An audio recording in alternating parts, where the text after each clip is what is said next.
That's all? That's all. Okay. Let me just start very quickly. I hope we can dispense with this rapidly. Just on Haiti and the release of the 2 Americans, do you have anything more to say than the language that came out earlier today? I will say that we welcome the reports of their release. We have no greater priority, of course, than the safety and security of U.S. citizens overseas.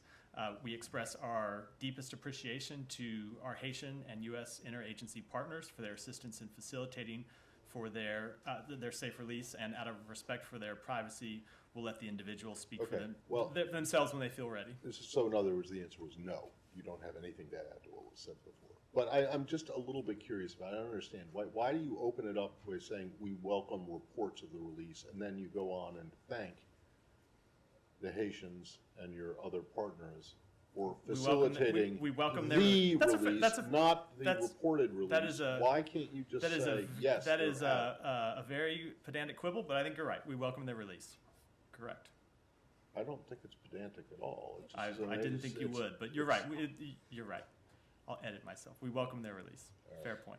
And then on Niger again, just any more detail on the amount of aid that has been paused, the specific amount of aid and what specific programs. I know that you went into this a little bit yesterday, and the situation of President Bazoum. No more detail on the number of aid or specific programs beyond what I said yesterday. With respect to President Bazoum, we are greatly worried about his health and his personal safety and the personal safety of his family. In all of the conversations Secretary Blinken has had with President Bazoum, inquiring about his safety has been one of the first things he has brought up. It is one of the reasons that Acting Deputy Secretary Nuland wanted to see him personally when she was in the country on Monday, and it's a matter that remains of concern to us. Thank you. Can I just say that briefly? Say they're greatly worried about his condition. Is there something new that has developed that makes you think that either his conversation with the secretary or other information? I don't want to give specific details from the conversation, but obviously he's been there for a number of weeks now.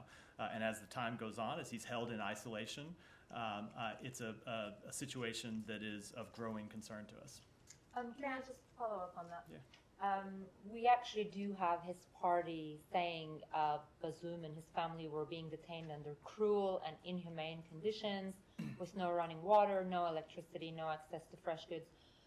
Does the United States aware of these specific conditions? I will not speak to specific conditions. I think it's hard for us to do from Washington, D.C., a long ways away, but I have no reason to dispute those reports. Right.